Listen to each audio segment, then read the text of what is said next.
Back to Bidol's Wonderland dito sa TV5.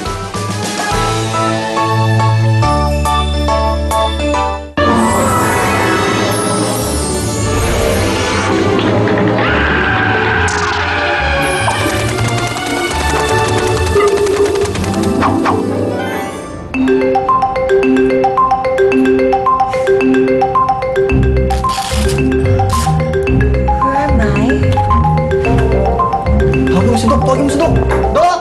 Dok! Nagising yung pasyente! May isa pa. Na hindi pwede namin sinabi yun sa harapan ng mga bata. Sandali. Hindi ko maintindihan. May ano? Isa pa? Meron pa siyang sinabi eh.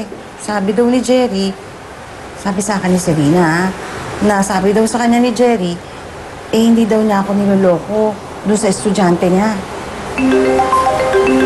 Kung totoo nga yung sinasabi ni Jerry, talagang walang nangyari sa kanila ni Annette. Yan naman ang matagal ko nang gustong sabihin sa'yo, Mia, na hindi talaga magagawa ni paring Jerry yun sa'yo at sa mga anak niya. Hindi niya kayo po pwedeng lukuhin.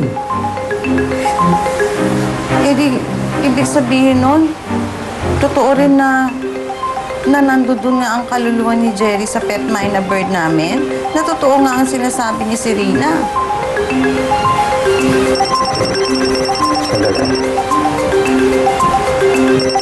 Hello?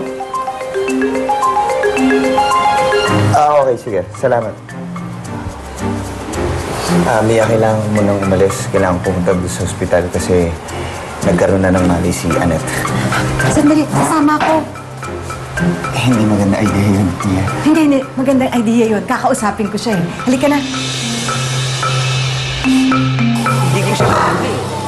Hindi ko siya mahawakan. Siya may pipicturing mo lang. Hindi ko madala yung kaluluwa niya.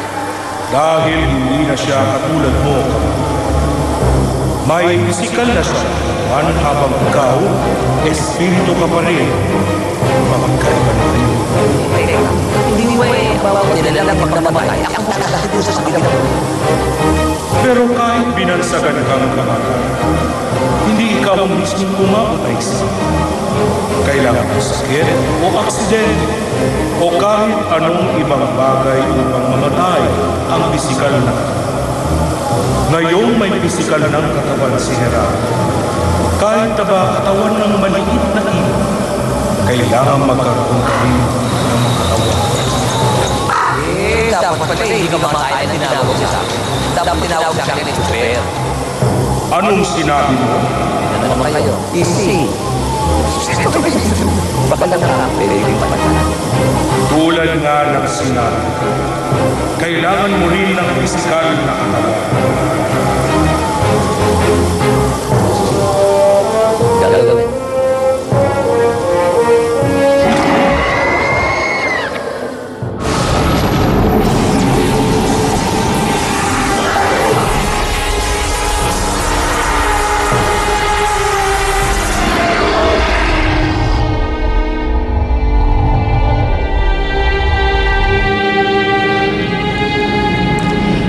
So boring here, Kuya. I wanna go home na. Lalo mong kalap dito. Annette. Oh my Kamusta na? Sir Eugene, you're so sweet naman. Tinala mo pa dito sa hospital. Sorry kung nandito ako sa hospital ngayon. Ay, nako, sir, alam mo ba, yun nila akong pakainin. Tapos lahat ng nutrients sa kailangan ko, dito lang daw sa Ivy manggagaling. Ay, nako, it's like the best diet ever. Aminin mo yan. Well, anyway, Annette, andito pala si Mia San Gabriel, wife ni Sir Jerry. Oh! Hi! So, ikaw yung kausap ko ng isang araw sa phone? Ako nga. In fairness, sama ng ugali mo doon. Ang rude-rude mo lang sa akin. Kaya ang John D mo kasi. Kaya naman ako nagpunta dito para tanungin ka lang kung bakit nandoon ka sa loob ng sasakyan ng asawa ko nung na-aksidente siya. Okay. I know this would be hard for you, pero... Well, paano ko ba sasabihin? May relasyon na kami ng asawa mo. Alam mo ba, nung day na yon, dapat papunta pa kami doon sa anak niyo. Tapos gusto ng anak niya ni Sofia. Kasi ipapakilala niya na daw ako. So sweet, no? Does it hurt? Mia?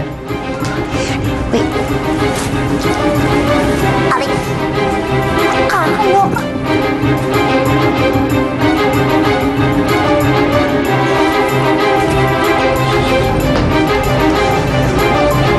Akala ko pa naman, nagsasabi ng totoo yung anak ko na hindi ako niloloko ng asawa ko. Handa na sana ako maniwala eh, na pumasok yung kaluluwa niya dun sa pet bird namin. Ang gaga ko talaga eh. Ang gaga ko! Mia!